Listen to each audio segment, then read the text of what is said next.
halkan imaanayay waxaan sameeyey testiga aan sameeyey wuxuu ahaa GCSE test levelkii aan helay waan xasuustaa F baan helay Fna ma ahan wax meel jaamacad oo kale university lagu aadi karo hadda waxaan kalsooni ku qabaa inaan higher time ka sameyn karo GCSE ga oo aan A2C heli karo waqtigii aan joogayna aad buu yaraa waxaan joogay hal bil iyo bar 6 weeks camal 6 weeks oo progress intaas lagu sameeyay waxaan oran karaa waa aad u fiican oo aan qabtay noloshayda goobtan aad bay ii saaciday xaqiiqatan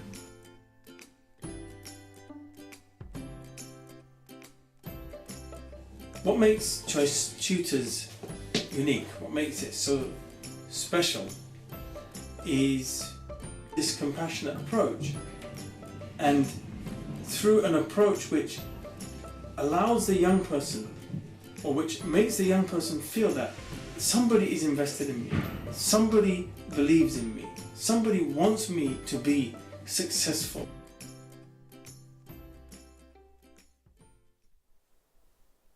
السلام عليكم ورحمة الله وبركاته. داوديال ميل بدون قد كجوكتان عندنا داونا يسامبا وصلوا هذا تي في عالمي الصومالي كيبل وبرنامج خاصة عن وهاللينو كروقادستا تيادا وحبرشدا عرورتا الصوماليين.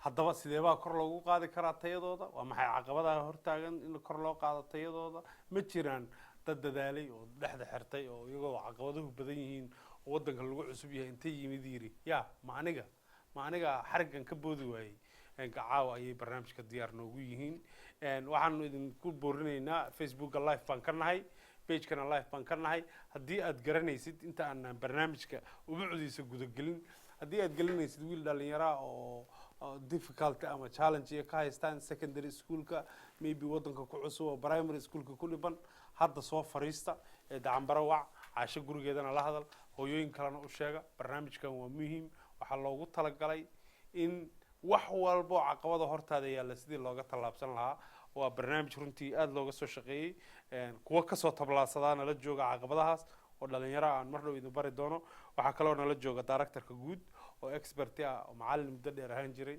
oo arrimahaas wax badan ka soo shaqeynayay marka soo dhawaana idin leeyahay su'aalihiinana waxaan qaadanayaa kaliya insha Allah caawa oo waxaan qaadanayaa kaliya dadka UK ama magaalada London ku sugan oo barnaamijkani uu danaynayo oo ama khuseeyo marka hore aan soo dhaweeyo let me welcome the director of Choice Tutors and brother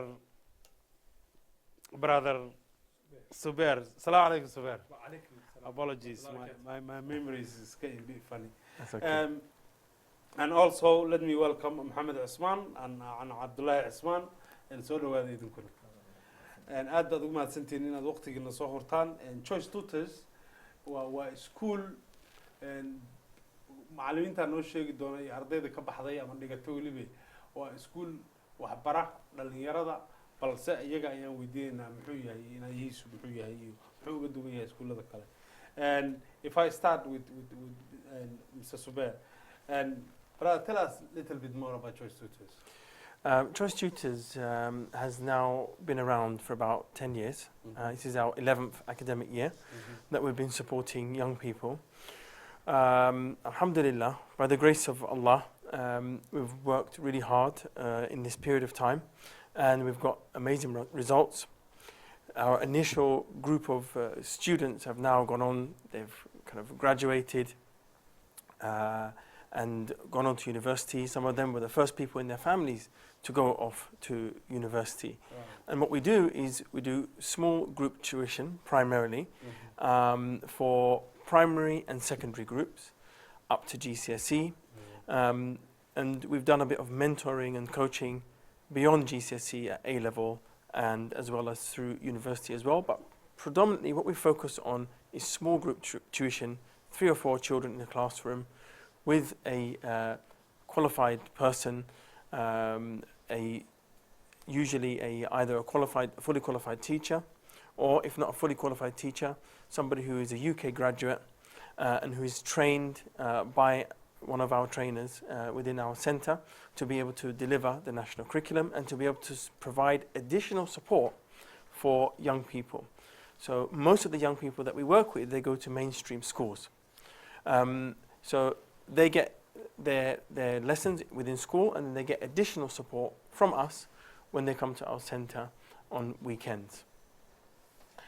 And 10 years of experience and buu leeyahay macallin ka soo shaqaynayay ardaydu ilaa iyo secondary school ilaa GCSE buu la shaqeeyaa weliba arrintan waxaan aad ugu bushkaraynayaa waxaa jira waqtiyadan arday badan oo ay dhibaato badan ku qaba iskuullada mainstreamka ah oo laga yaabo in xoogaa la carqaladeeyo laga yaabo inay la kulmaan si maaragta loo cusriyeeyo iskuulkani waa iskuul bay'adiisu ay soo dhaweyn leedahay oo islamic tahay marka insha Allah aad baan u boornaynaa but before I move to my Mohammed iyo Abdullah intaanan u gudbin waxaan jecelahay inaan weydiiyo from 10 years experience before I come to Mohammed and Abdullah let me point this out to the audience. I think it will be beneficial with a 10 years experience. How do the people learn? How do students learn? I think it's a really, really important question. And it's a bit ironic that one of the things that is not actually taught in school very much is how do people learn? How do people acquire knowledge? A lot of the time, even up to GCSE level, and to some degree beyond that level as well, we're just given a lot of information. We're given a syllabus. We're just told that we have to learn X, Y, and Z in the subject. Now, it doesn't actually cover how a person learns, how a person actually acquires that knowledge, and the process through which that person has to go. It's not just about memorizing information, memorizing facts and figures, but about understanding how it is that as an individual that you learn.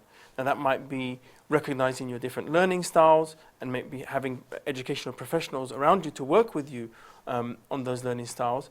But it's ultimately working out with your mentor, with your tutor, a way of being able to gain that knowledge, being able to process that knowledge, and then being able to assimilate that into a response. And that is part of that process that we're working on at Choice Tutors. Excellent. طبعا wadaan wax yar idin summarize gareeyo oo hooyooyinka waliba caruurta barta anaguna aan waxbarano un baan dhahnaa laakiin su-aashu waxay ahayd sidee horta wax loo bartaa dadku isku bahashu maxafido maskaxda ku hayba different ujiyo kala duwan oo wax loo barta ma jirtaan waana aad bay muhiim u tahay qofku inuu ogaado sida ugu fudud oo asagu wax u fahmi karo ama wax u baran karo qof walbana si gooni ah laga yaabo inuu wax u barto. Let me come to Mohammed. Mohammed waa arday ka soo baxay iskuulka kan Choice Tutors waxaan ka hadalay caruurta caqabada iyo dhalinyarada caqabada iyo wadanka haday ku cusub yihiin iyo Mohammed baa ka marxaatiya Mohammed noo sheeg wax yar bal nooga taabo Choice Tutors sidaad ku timid iyo meesha aad joogtid. salaamaya runtii Choice Tutors waa wuxuu ku siinayaa chance wanaagsan ama fursad qaali ah oo qofka iskuulada ka xirmaan masalan 2009 January waan anigu ku biiray bishii koowaad January 2009 wax iskuulo chance aan u hayay ma jirin markaas waxaa yeelay iskuulada wax la galaa bisha 9aad marka Choice Tutors markaan anigu u imi ana imi waxaan u baahanahay inaad chance isaan inaan GCSE exams ku dhiib halkan runtii way gacan qabteen waana fursadii way siiyeen de waxay dhaheen kubaddu waxay taala garoonkaaga kadib markay caawimaad iyo igu dareen maxaan ku sheegay iyo gacan qabasho alxamdulillah rabbil alamin darajo fiican baan kala soo baxay kadibna A levelkii baan saa isku qoray marka waxa Choice Tutors ku siinaysaa wadadii aad mari lahayd iyo resource-kii aad isticmaali lahayd laakiin qofka magaranaysa go'aanka kama dambaysta waxay ka imanaysaa qofka raba inuu wax dhigto aad iyo aad nin cusub oo wadanka ku cusub oo luqad kale wax ku soo bartay oo ingiriiskiisu xataa iska dhexdhexaad ahaa يعني adayg intee bay adkeed hawsha bilowgeeda horta runtii 4 bilood ama 5 bilood baan iska dhahnay waa muddo aad u kooban laakiin horta ilaahay caawimaadiisa markii lagu daro alxamdulillah Soomaalida waxay ku maamaahan jireen wax rag uu kaco rabbina aqbalo waa rumoobaan marka haddii uu qofka horta uu ilaahay tala saarto kadibna uu dadka aqoonta u leh uu la kaashado kadibna uu awoodiisa dul dhigo waxaan malaynayaa qofkaas inuu u badan yahay inuu dhinaca guusha raacayso inuu ka mid noqonayo maxaa yeelay qofku dee intii la faray haddii uu isku darsado dhammaan yacni maxaan ku sheegay resourceskiina uu haysto guidelinekiina uu ku darsado waa dhabahay effort maxaan ku sheegayay dadaal lixaad lena uu la yimaado waxaan malaynayaa in qofku uu wax walba uu si kasta u adag tahay ugu dambeyntii uu la keenaya maasha allah waxaan u malaynayaa maxamed sheekadiisaaba tusaale idinkugu mudan idinkugu filan waxaa jiri jiray waana soo arkay muddo badan baan iskuulaad ka soo shaqaynayay cunugu markuu asagoo 10 jir 11 jir meelahaas la keeno secondary schoolka caadiga markaad geysid waxay ku xisaabtamaan iyagu ilmahan haddaad qaadatid oo uu yar 11 kuu fariisto buundo hoosuu keenayaa iskuulka recordkiisa ardayda dhacday unbuu ku darsamayaa liiskaas unbuuna kugu badinayaa iyagoo ilaalinaya iskuulka reputationkiisa ama magaciisa ama sumcadda iskuulka baa laga yaabaa ilmahaas inaysan meel saxa fariisin laakiin choice tutors sidaas ma aha choice tutors ilmaha caqabad walba hortaalla waxay kor saarayaan miisaankooda insha allah in ilmaha ama dhalinyaradaba la garab istaago waxaa kaloo jirta age da 16 17 qofka asagoo jiraba hadduu soo galo secondary schoolka waxay ku leeyihiin anagu waajib nama saarnaba inaan GCSE ku siino oo da'dii waa la gaaray marka adigu inaad isdabartay noqonaysaa marka dhinacaas oo kalena haddii aad dhin dhalinyaro waddanka cusub tahay choice tutors numberka shaashada ku qoran ka faa'iideysta insha allah and you can call that number kaas and tomorrow morning waad wici kartaa and waadna iska register garayn kartaa insha allah and intaad hadda barnaamijka daawanaysaan haddii aad wax su-aalo qabtid waad wici kartaan and choice tutors numberka shaashada ayuu ku qoran yahay waa si toos aad u wici kartaan haddaan wax yar idin xasuusiyo waa 0207 and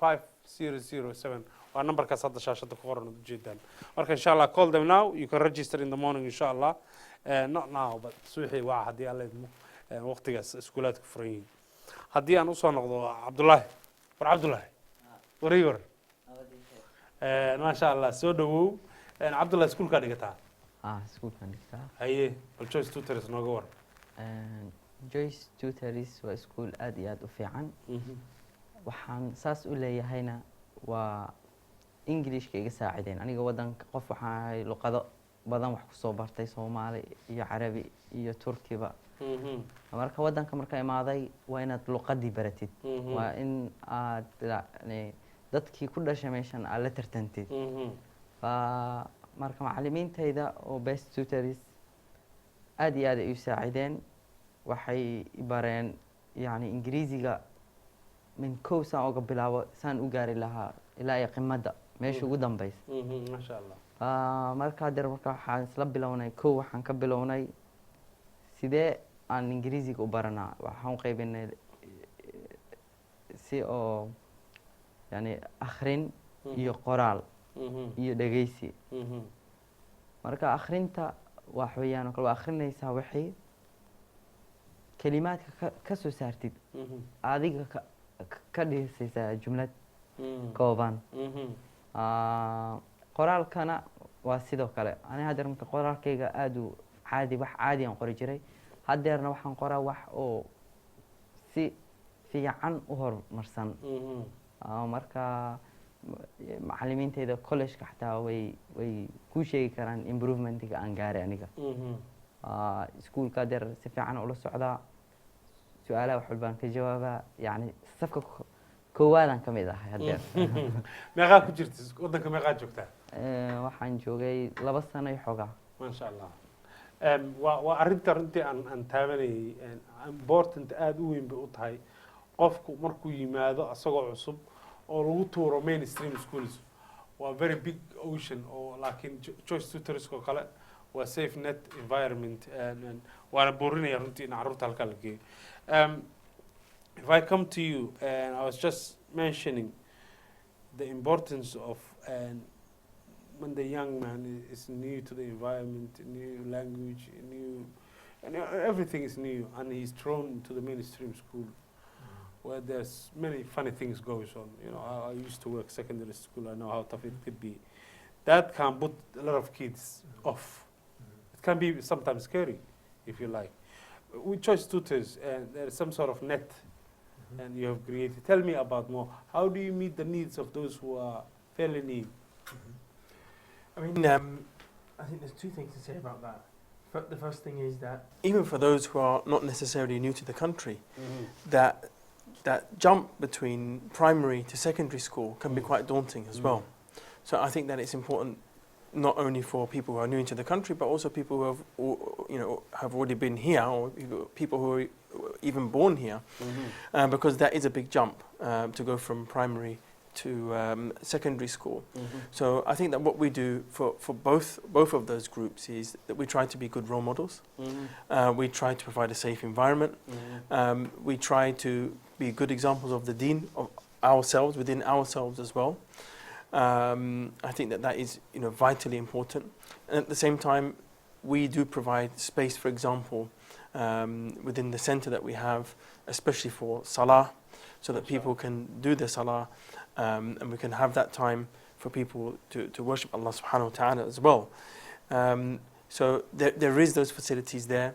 There is that guidance that we give from ourselves and the advice that we give for ourselves, but most importantly, trying to be good role models within ourselves, and not just necessarily speaking about the religion all the time, but actually being a living example of the religion, and a living example of what it is to be a professional, what it is to be a Muslim, what it is to be an academic, what it is to kind of be somebody who contributes positively to society through education.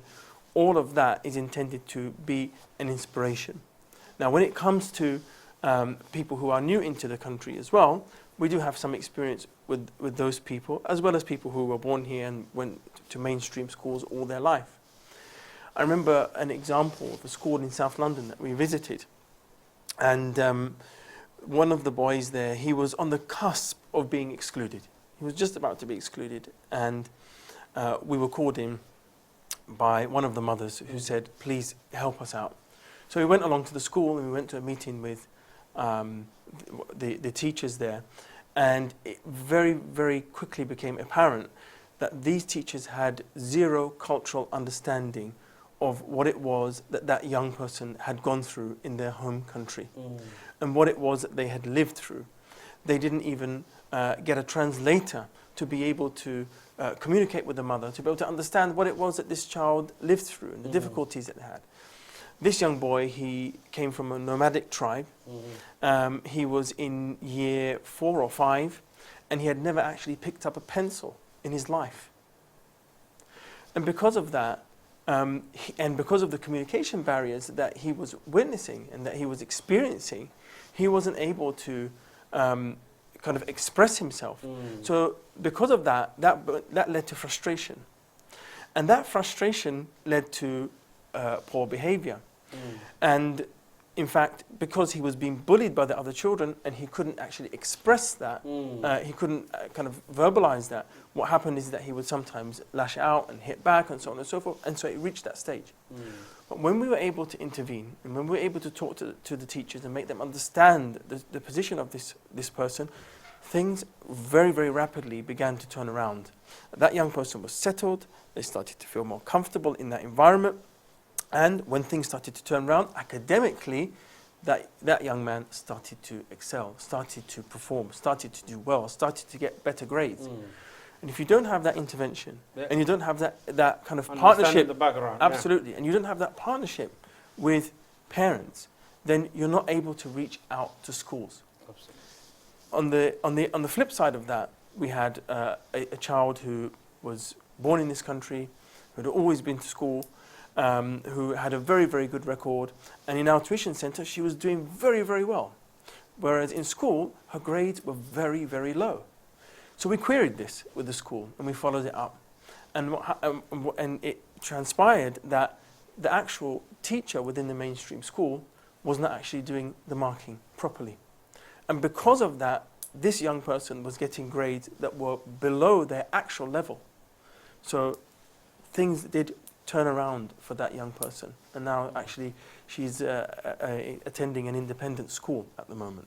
So it's very, very important to have that partnership with parents, with schools, so that we can then reach out and help communities and help families to reach their academic goals. Absolutely.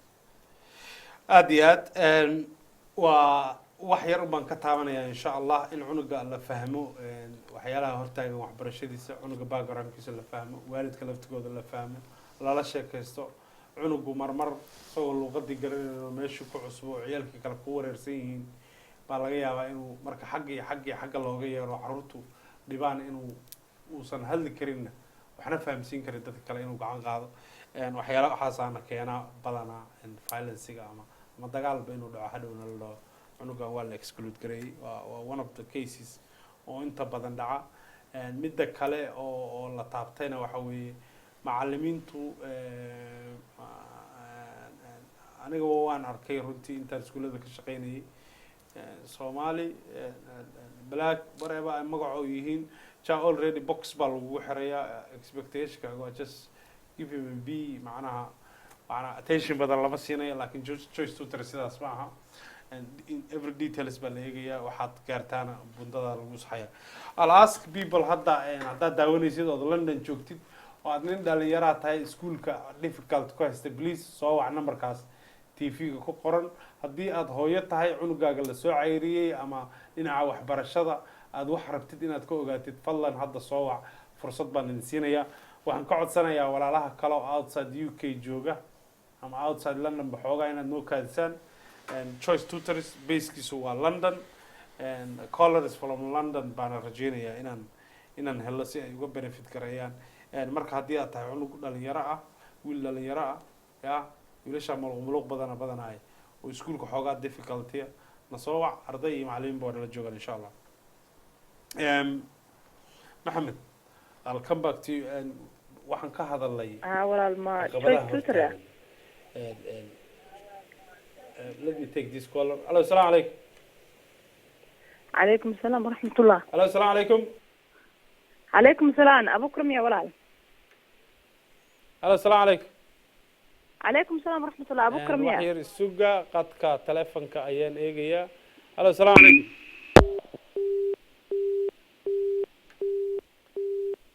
I'll have to come back to you and inshallah qadka telefonka u soo noqon doona farsamayaqaanada ayaa xoogaa wax kala habeynaya laylanka isku badan I can only take inshallah and ku celinaya mar kale I can only take calls from UK and especially London and inshallah and marka ku soo noqo haddii aad London degan tahay aad arrintaas xiiseynaysid waliba waxaan jeclaan lahaa inaan maqlo wiil dhalinyaro ah student perhaps oo difficult haysato or maybe excluded haddaad tahay schoolka call us and see what choice tutors can do in the meantime haddii alla idmo haddaad rabti more information waa 0207 737 5007 numberka shaashada ku qoran call them tomorrow and aan soo booqo iskuulka choice tutors inshallah Mohammed waxaad ka hadashay qofku hadduu dhiirado dhexda xirto yaa wixii lagu kaco rabbina aqbalo miyaa la yidhi yaa hadda weliba waa la bedelay reer Yurub waxay ka dhigeen wixii lagu kaco rabbina aqbalo dumarkuna rabaan warba ma laga dhigay kama qabo in lagu sameeyo magaranaysaa cilad adiya dadka lagu daro dumarku rag mar baa waxa isticmaali kartaa waa man oo kale adiya nin iyo dumarba adiya marka hadda caqabadihii waad ka talaabsatay dhexdaad xiratay hadda xagee maraysa horta wax la mahalkashado waxa ugu fiican horta dadka Mhm. maxaa yeelay dadku waa qof soconaya oo nool oo caqli ku jiro marka haddii dadka aan waxaan yani haddaan su-aashaada intaanan ka jawaabin aan usoo noqdo Mhm. pointiga aan raba inaan dadka aan usoo bandhigo waxaa weeye dadku waa inay dadkooda maalgashtaan waxayna ku maalgashan karaan inay aqoonta ku hogaamiyaan maxaa yeelay qof haddaad intuu magacaa bi'i lahaa maalkahaas ka bo'o oo yani kharash badan qofka geli si ma garanaysaa qofkaas uu hadhowd qof wax qabsadona adna wax ku taro Mhm. marka runtii anigu dee waa kasoo gudbay marxaladaas GCSE-ga A level wax la yidhahdan usoo gudbay oo runtii isna adayg badan leh laakiin waqti badan kadib grade fiican baan ka helay Mhm. waxaan gudbay school of pharmacy Mhm. 4 sanaan wadnay oo masters ay ku jirto Mhm. hadda marka waxaan ku jiraa trainingkii aan ku qaadan lahaa laysankii aan ku shaqayn lahaa Masha Allah. Chemist. as a pharmacist As a pharmacist. Masha Allah. marka alxamdulilah rabbi alcaalamiin laakiin muhiimadda waxaan rabaa inaan meesha macnaa aan ka wada waxa waaye Mhm. qofku isaga go-aankiisa goosan kara waalidku waxay leeyihiin waxay ciyaari karaan doorka kaabe inay qofka ka kaalmeeyaan waxyaaba ay ku kaalmeyn karaana waa laba wax number 1 inay horta qodobka koowaad waxa weeye inay dhiirigelin badan ay dhalinyarta ay siiyaan Mhm. taas oo qofka caqabado badan uu kaga gudbi karo dhiirigelintaas Mhm. qodobka labaad waxa weeye inay meel wanaagsan la raadsadaan oo meeshii ay alla ilaahay oran karaan ilmahan way ku kobci karaan ama dhalinyarta ay ku kobci karaan in la raadsadaan qodobka saddexaadna waxa weeye dee inay naf iyo maal labadaba u huraan Mhm.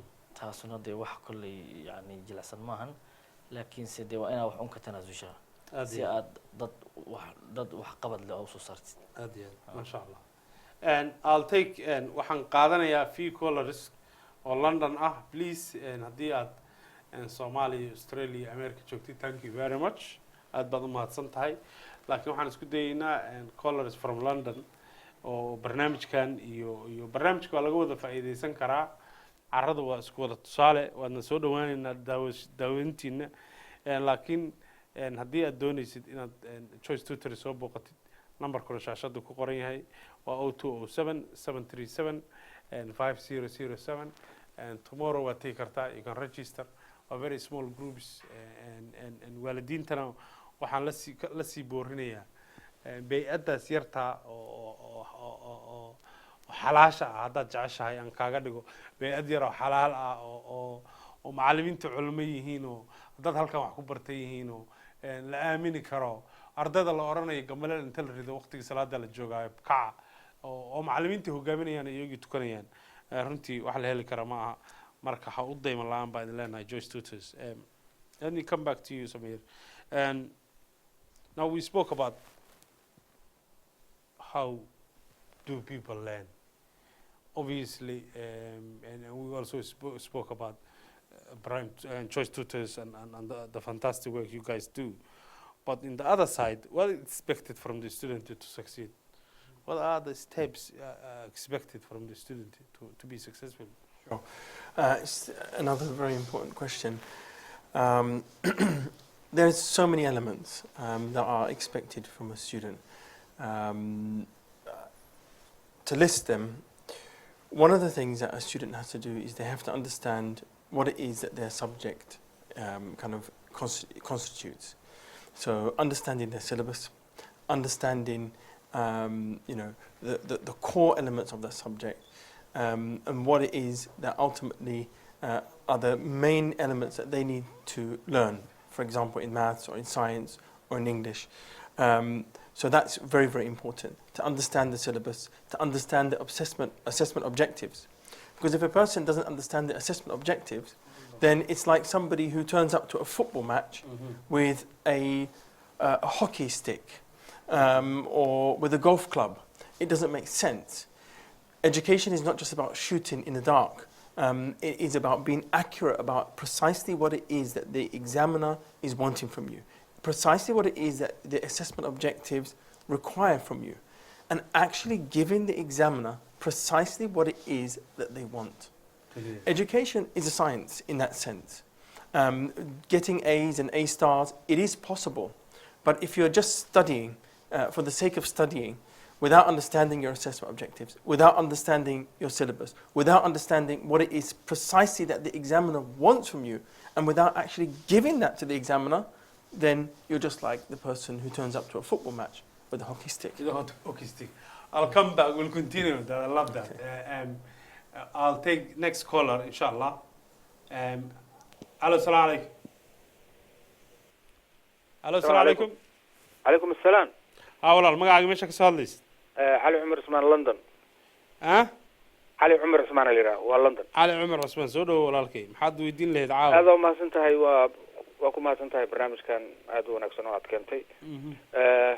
iyo akhyaarta kale kula fadhido ma dalinayo takaliniyo waxaan rabnay ma naqaano meesha oo Joyce addresskiisana shaashada kama muuqdo meel ku yaal ma naqaano marka inshallah in shaashada aad ku dhajisid telefonka addresskooda telefonka hadda aad ka arkaysaa inshallah waa kaasa waa 0207 may hadda TV-ga aniga ma hor fadhiyo waa soo dhaqaaqa TV-ga haddaan ku yeerinayaa inshallah ama hadda TV ku noqotid baad arki doontaa numberka و 0207 737 shan eber toddobo numberkaas haddaad wacdid iyagaa ku siinaya directionka iyo sida meesha loo tago insha allah beri subax okay waa mahadsantahay inaad wax shaashada soo saar haddii ay suuro gasho ha shaashada wuu saaran yahay haddaba haddaad ku noqoto meesha TV ugu yaal insha allah waxay rasuul inaad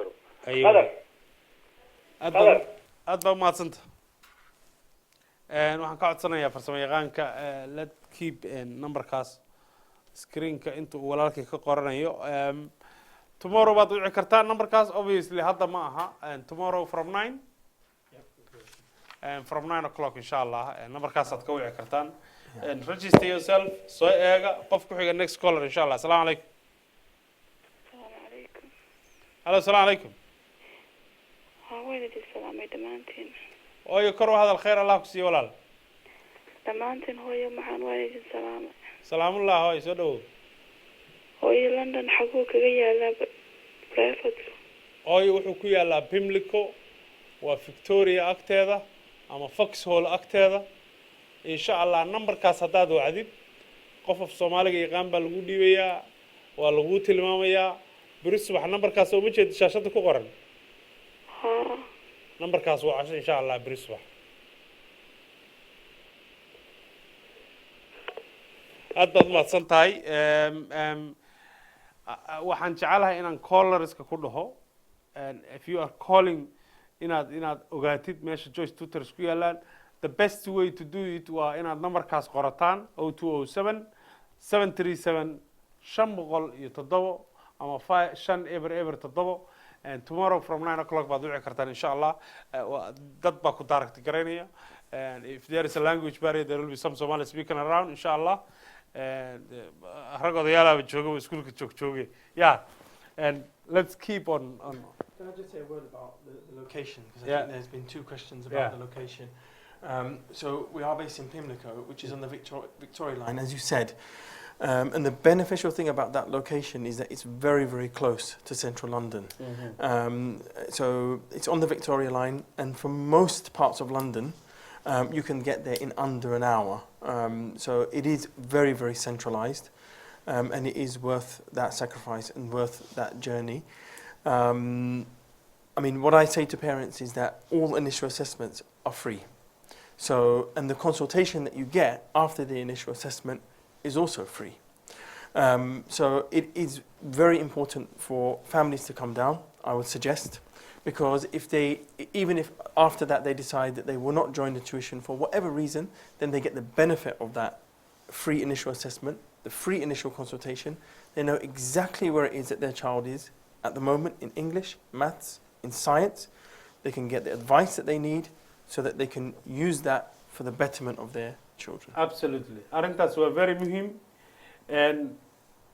sida ugu fiican waa inaad iskuulka timaadaan familka oo dhan isa soo raacdaan assessmentiga laga qaadaya lacag lagama rabo waa free tala bixin baa lagu siinayaa waa free insha allah meel walba oo aad ka imaanaysid oo London ilaahuma north ama east ka deganaatid waa wax saacad ka yar baad kusoo gaari kartaa waa Victoria line-ka marka insha allah arrinta ha laga faa'iidaysto tomorrow morning qof ku xigan eegaya halo salaamu calaykum calaykum asalaam haa walaal magacaaga meesha ka soo hadlaysa waxaan kasoo hadlayaa waltonstone soo dhawow oo lightonstone halkaas ma ka heli karnaa oo baraad kale ma ku samayn karaan intaasan ku weydiin lahaa maadaama halkaas nagu dheertan caruuro kala haysanoo yaryar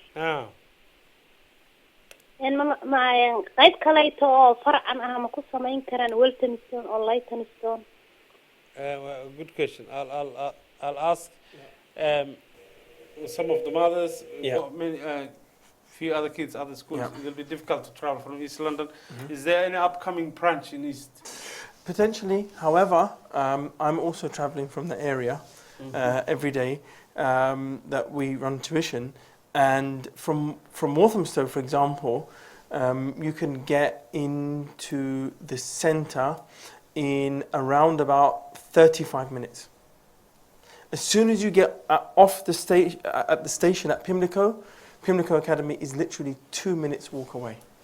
So it is very, very local in that sense. Aad waad maqlaysaa walaashay from Walthamstow Victoria dad ku dhacay 32 minutes 35 minutes max waana joogtaa insha Allah isku day inaad ka gaartaan qofka ku xigaan eegaya allo salaam alaykum wa alaykum salaam ha brother soo dhaw magacaaga meesha ka soo hadlaysa Abdullahi Allah wa ka soo hadlaa London Abdullahi you sound a young man Yes I'm a young man yes Go on Abdullahi talk to me program ka fiirsanay marka I was interested like in waxa rabay inaan ogaado marka la soo gaaro like GCSE A levels waxa kala duwan exam boards so waxa jiraan many exam boards marka waxa aday a few tuitions and a lot of problem when waxa jira like tutors iyo waxaas kind of the same one ama samidka oo aad u baahan tahay ku dhigayaan marka waxa rabay inaan ogaado like how do they make sure in a like Abdullah, you know what you could do? The teachers here, you can throw your questions in English if you like. My Somali is not that good, man. Yeah? It's okay, you can ask in English. Abdullahi? Yes. Do you want to throw your questions in English? Somali ga ku daysani. I don't know, midka adigu fudud. For the teacher, English ka u fudud. Okay, English. Yeah, I just wanted to ask. Yeah. Go on. Hello? Yep. Yeah, I can hear you fine. Yes, I just wanted to ask. How do you teach? Do you cater for every exam board? Or? Yes, is a simple answer to that question. So what we do is after the initial assessment. What level are you, brother? Are you GCSE level or? A level. Okay, you're A level. So we predominantly teach up to GCSE level. Okay. We did do some work with A level students last year, but that was predominantly one-to-one.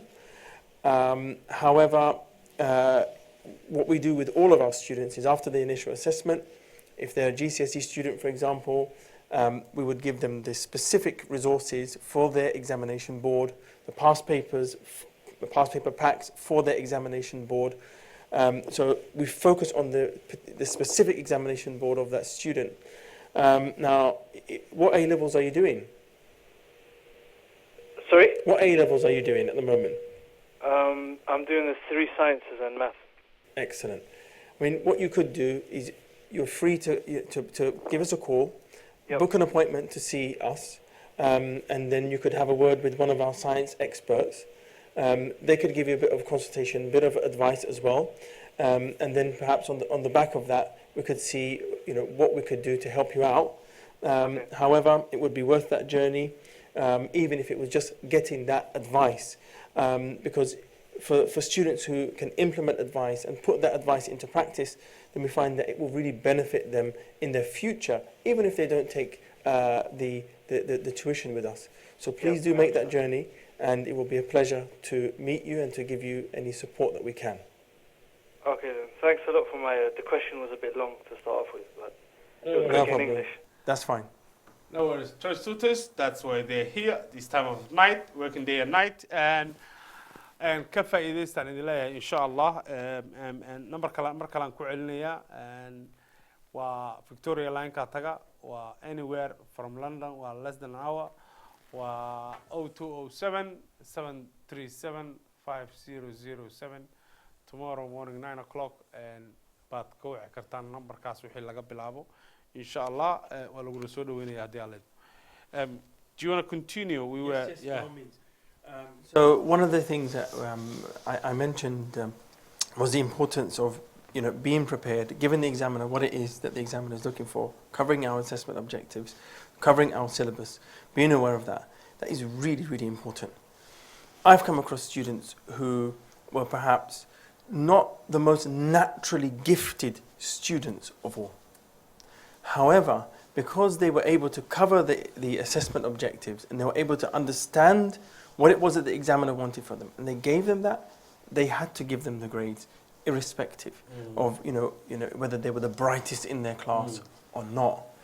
There are many, many, many bright students out there who don't do very well, simply because they are taking the wrong approach, or because they are relying on their talents, or they are just relying on their intelligence and thinking, you know what, in the end it's all going to be fine, without actually having a map, a learning map, what it is that I need to cover, by when do I need to cover it, what is it that I need to give the examiner, and have I provided that? So that's the first point. The second point for students, other than that, is to actually be good students within their class. Whether that is GCSE, Key Stage 3, A-level, or what have you, to actually pay full attention to what is going on in school. That is really very, very important. Because to get the most out of your tuition, if you're attending a tuition centre at the moment, or if you intend to join us as well, the best way to get the most out of your tuition is to get the most out of your school as well. That is really very, very important. I mean, we can talk later on about how it is that we can cope if perhaps we don't get on with the teacher, or if there's a high turnover of teachers, or if there's problems within the school. But if you're fortunate enough to have a dedicated and a committed teacher, then you need to pay very close attention to what that teacher is saying. Take very, very good notes, or very good note of what that person is saying, and regularly revise those notes, rewrite those notes if it is necessary, so that your revision process can start on day one, rather than leaving all of your revision until the last moment. So that is another one of the points of benefit that we have for students. We'll come back. We've got Right. so many benefit points, but we will, so many people on the line. Hello, salaam alaikum. halo asalaamu calaykum walaashay soo dhawow. waa idin salaam walaal Aye, dhammaan walaashay. bahda barnaamijka waxaan dhegaysanaya programka aad hadda wadaan Joyce Tutors Mhm. magacay waxaa la yidhahdaa Fawsiya Maxamed runtii aad baan uga helay programka Mhm. waxaan kaloo rabay inaan iraahdo meesha meel ciyaal keliya mise waa meel oo wax lagu baro dadka like adultiga oo kaleetaan xataa dadka u baahan inay bartaan luqadda Englishka oo kaleetaan. Good question. We'll see. And I'll ask that inshallah. Okay, thank you. I add my Fawzia says, I love what do you say about Choice Tutors and your style of learning, and the evidence is there.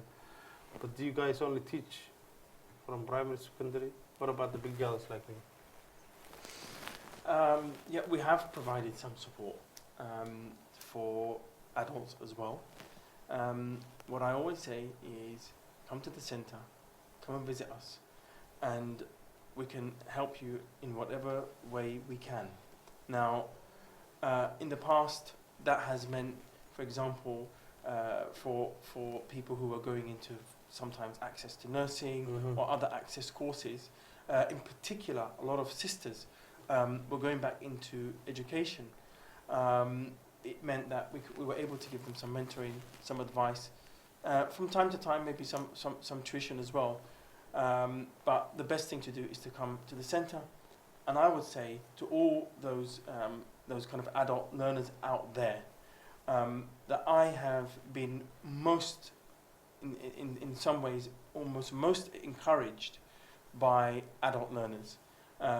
Some of those adult learners, some of them mothers themselves, some of them with young children themselves, who have decided to go back to education because their education was broken, maybe because of a refugee experience or what have you, or from migration, who have really, against all odds, decided that they would go to university, decided that they were going to midwifery, decided that they would go into nursing or what have you.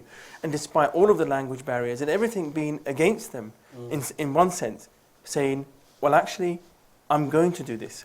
I'm going to not quit. I'm not going to give up. Despite the difficulties of the circumstances, I will endure. I will carry on. And they have made it. And that is another one of the points of benefit for young people as well. Abdullahi, caawana waxaan ka hadalnay Joyce Tutors dhalinyaro badan baa daawanaysa. Maxaad ku oran lahayd dhalinyaradaas? waxaa laga yaabaa inay isleeyihiin iskuul mahadeer, maybe shaqo yar iska gal, maybe luqadana way adag tahay, maybe inay sidaas u karayaan. Hadda arday yani ma arday baa rabtaa horta inaad noqotid. haddaa rabtid inaad arday noqotid waxaa jiro steps tallaabooyin. ardaygu waa inuu ahaadaa qof oo hankiisa weyn yahay. waa in aad يعني 24 ساعة inaad ka fakartid diraasadaada. qodobka kale oo arday waxa waaye iyo inta isu organize garaysid iyo timekaaga saa uga faa'iidaysan lahayd. marka waxaan ku advise garayn lahaa ardaydoo dhan in ay ka faa'iidaystaan waqtigooda, ay ahaadaan dad oo dedicated, like hamigooda weyn yahay, oo rabo aan quusan oo wax barta, oo 24 saac hadday waqti yariisa hela inay ka faa'iidaystaan waqtigaas say wax cilmi u soo kororsan lahaayeen. aad iyo aad masha Allah. aad baad mahadsan tahay. gabagabadii barnaamijkan ku jirnaa, waxaan mar kale boorinayaa haddii aad rabtid more information, haddii aad rabtid inaad soo booqatid, consultation rabtid, tala bixin rabtid, assessment rabtid, the best way ma aha runtii barnaamijkan we are touching on the surface miyay dhahaan. haddaad really Choice Tutors rabtid, then go and visit. numberkaas wac, ballan samayso, waa lagu soo dhaweynayaa. facility aad ku tukatid baa jirta, koob shaaha lagu siinayaa. Yeah, I just promised if they come for a visit, there will be brave facilities and a cup of tea waiting. Will you do the tea? Yeah. Inshallah, marka soo dhawaada idin leenahay Choice Tutors, numberkaas shaashada ku qoran ayaad ka wici kartaan. ballankiina samaysta. waa meel loo diyaariyey inay la kulanto baahida caruurta muslimka ah, meel ay ku tukan karaan, meel akhlaaqda iyo tarbiyada islaamiya ay taalo, meel macallinku leeyahay. imagine the teacher baa oranaya, it's time to pray everybody, let's go. I mean that you spoke about and being a role model. How meaningful is that? Imagine the teacher saying, okay, let's put the bench down, guys, it's time to pray, let's go for dhuhr. I mean, definitely. I mean, having that facility there and available for students is really a big bonus. It is a plus, you know, for us. And I think that it is important to be role models in, you know, the best way that we can. We do know that, you know, for some families as well, there may be the absence of a male role model as well. Yeah. So in those kind of cases, it is even more important that we provide a good example and that we be there for all of the young people that we work with. Fantastic. And I'm sorry, we are running out of time. One more caller baan qaadanaya inshallah. Just one more call I can take. And hello. Assalamu alaikum. Alaykum salam. Waxaan rabaa inaan program ka qayb qaato. Soo dhaw walaashay. waa wiil Cabdiraxmaan. waxaan rabay inaan xoogaa yar idinkaga sheego noloshayda. I mean, maxaa la dhahay Choice Tutors markaan joogay iyo say ii soo dhaweeyeen iyo waxaan ka baran jiray. Cabdiraxmaan, Choice Tutors miyaad soo martay? Yes, waan soo maray, waan dhigan jiray. Masha Allah. Tell us all about it. Go ahead. waxaan rabaa horta inaan u mahadceliyo macallimiinta fadhiya iyo yani saaxiibadayda meesha fadhiya as well as waxaan rabay inaan dhaho hambalyo meesha furanaysiin iyo barnaamijkeena cusub oo bamliko waxaan rabay inaan idin sheego xaqiiqadii Joyce Tutors wuxuu ahaa the best place aan aaday so far because waxaan try garay more than meel maxaa la dhahay tuition but helbiga aan ka helay Joyce Tutors wuxuu ahaa mid aanan anjad kelmado aan ku wasfiyo aanan haynin at the moment طلابته oo hadda dhageysanayso waxaan rabay inaan dhaho anjad yani really way idin saacidayaan si fiican and waxaa ka heli doontiin help aad iyo aad u weyn and no xaqiiqadii aniga Englishkayga markaan imaanay wadankan kelmad kuma hadli kari lahayn haddana at the moment waxaan dhigtaa A2 iskuulka collegeka and bifadligooda meesha hadda aan taaganahay ku gaaray so waxaan rabay inaan dhaho waad iyo aad u mahadsan tihiin and humble you again Abdullah, thank you very much. Thank you. Aad baa umahadsan tahay. Very powerful statement. I don't know if you recognize the voice, one of your former students, Rahman. I think that speaks for itself. End of the show. Abdullahi kelmadiisii baan kusoo koobaynaa dhalinyaro badan oo wadanka ku cusub baa ka faa'iiday kuwo iskuuladii kale laga soo cayriya ka faa'iiday kuwo yani every angle and one-to-one class and it's unbelievable so I'll urge you tomorrow morning and the line is open and taleefkaas la waco insha Allah ka faa'iideysta u hiil ubadkaaga sida uu noo sheegay the best investment hayad Maxamed wad maal gashata soo carruurtaada ma aad iyo aad gabagabadaan ku jirnaa we are running out of time your final comments please before alhamdulillah I mean the students, I mean, I think they've said it for themselves. You know, we are extremely proud of all of our students. We are proud of our parents, the sacrifices that they make every day, how it is that they prioritize the education of their children, and how it is that they work very, very hard to be able to achieve the amazing results that they have achieved so far. 30 seconds go ahead محمد waxaan ku oran lahayd waalidiinta waxaan ku oran lahaa waalidiinta waqtiga ciyaalkiina uga faa'iideeya idinkuna waqtiga ka faa'iideysta waqtigu waa socdaa waa safe hadaadan goyna way ku goynaysaa ardayda maxaad ku oran lahayd ardayga yaris iyo weynba cadaan iyo madowba waxaan ku oran lahaa Joyce Tutor aada soo fiiriyo indhihiina ku soo fiiriyo waa ku soo qanacaysaan absolutely love that go to Joyce Tutors consultation kaas dhageysta assessment-iga sameeya meeshaas duhur ku soo tukada soo booqda booking samaysta and then markaas and only then markaas baad ogaan doontaan insha Allah saameynta uu leeyahay intaan kana ku kala kulmi doono waa barnaamijkii aan ugu magac darnay kor u qaadista tayada waxbarashada carruurta Soomaaliyeed insha Allah Choice Tutors bishii mar ayay noo imanayaan insha Allah once a month you'll come back you promise do our best. Inshallah, Choice Tutors will come back and but in the meantime keep learning inshallah. waxbarta aan barwaaqo gaarnay miyaa la oran jiray. Assalaamu calaykum waraxmatullaahi wabarakaatu.